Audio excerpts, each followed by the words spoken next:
what's considered education, largely in modernity, 90 to 95% of the time isn't that, but is in fact social engineering and a kind of conditioning and programming.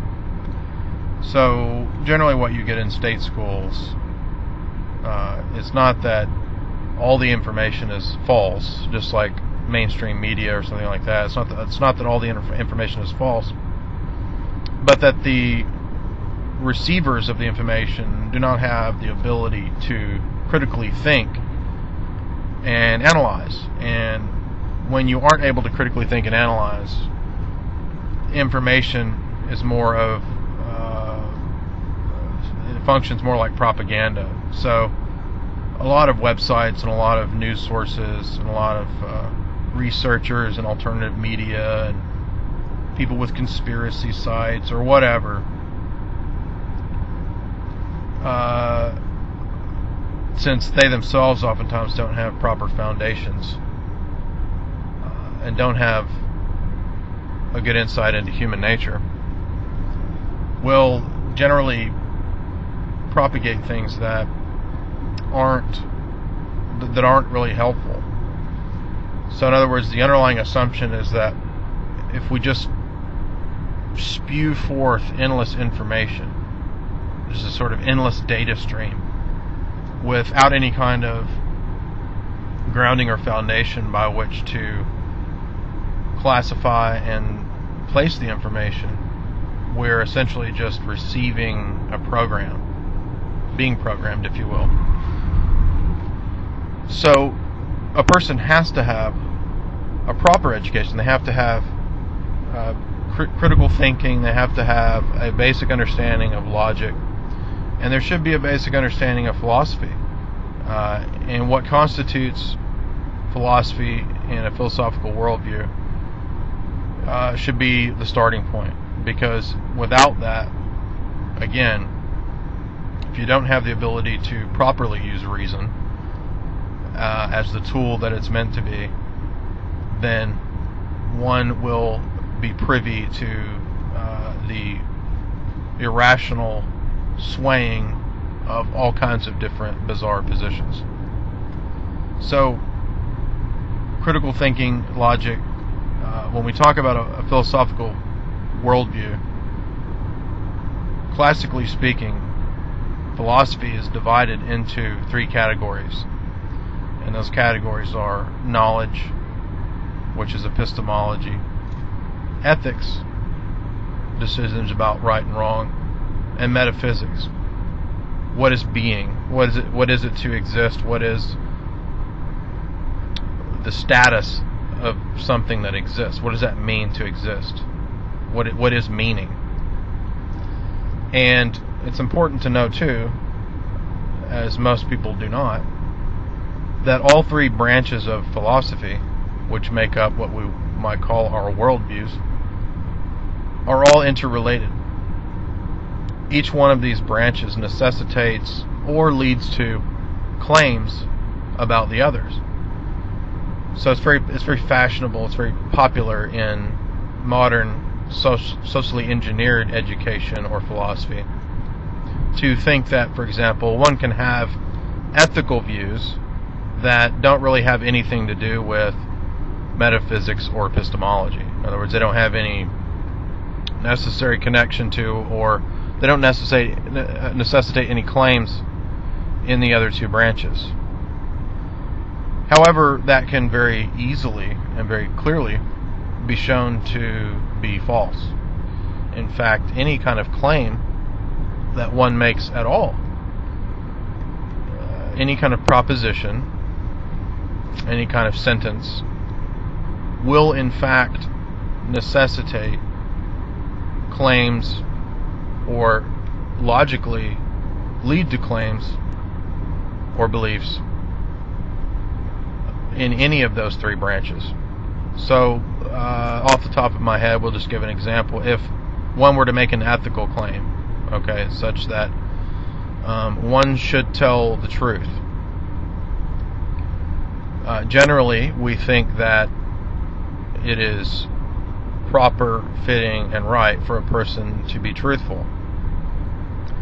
Now, setting aside, for the sake of argument, claims or arguments to the effect that there might be some situation in which it would be ethically correct to not tell the truth. Generally speaking, 99% of the time, at least most humans operate on the belief that it is right to tell the truth. Well, notice what we've said there.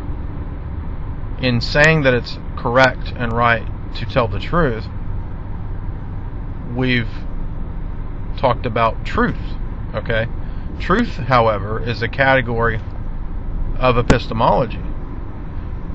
So in order to know right and wrong, we're making a claim about what we know.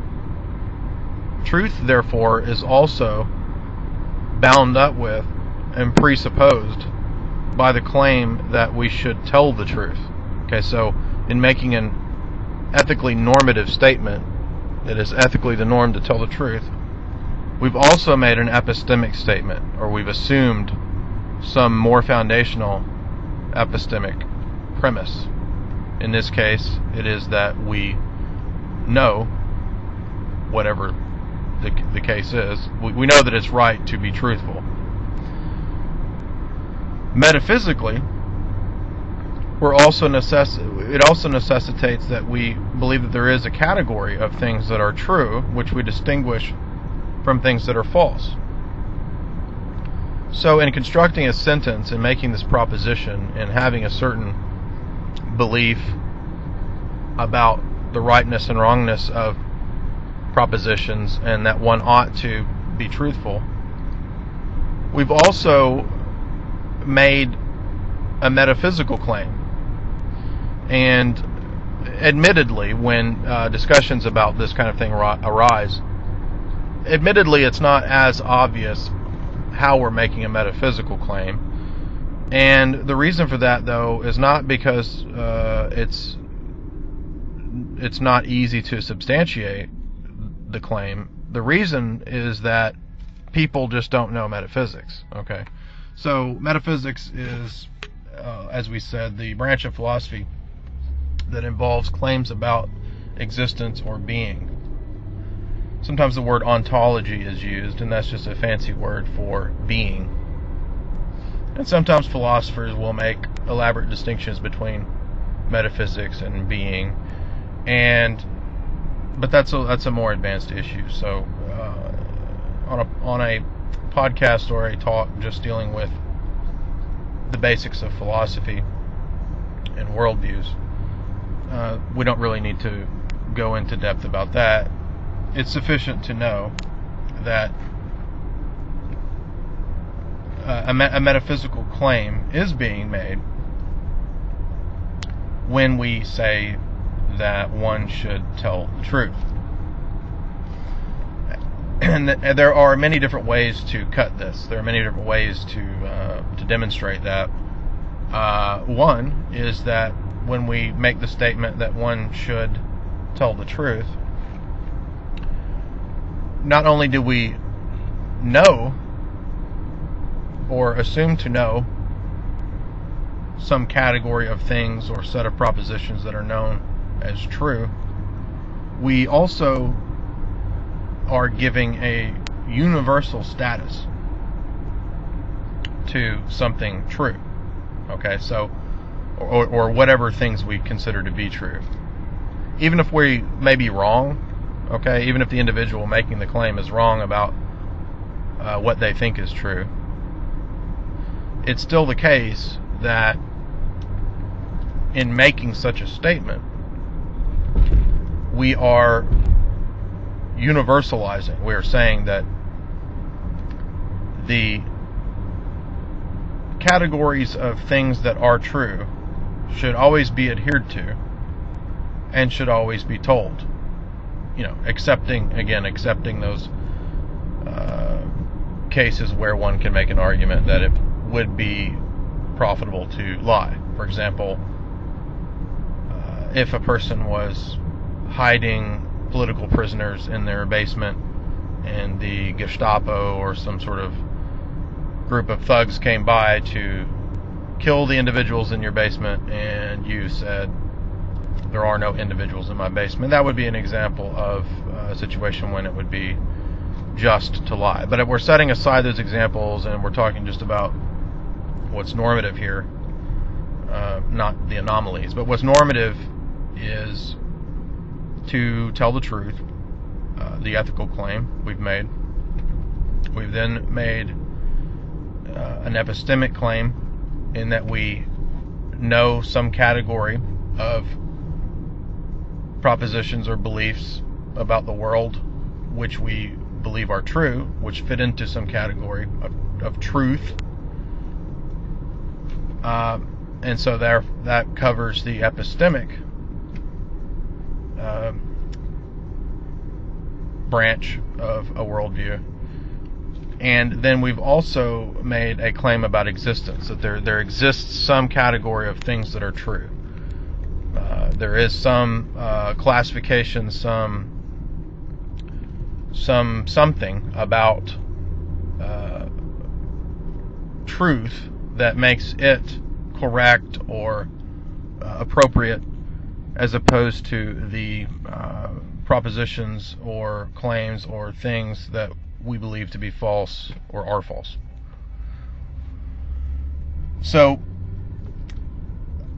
it becomes evident then that just even in a simple claim, even if we haven't thought these things out, because these are the kinds of things that philosophers think about, these are the things that philosophers reason out, even if we haven't thought this stuff out or thought very deeply about it, we're still making, right, claims that necessarily go along with even such a basic and simple claim as we should tell the truth.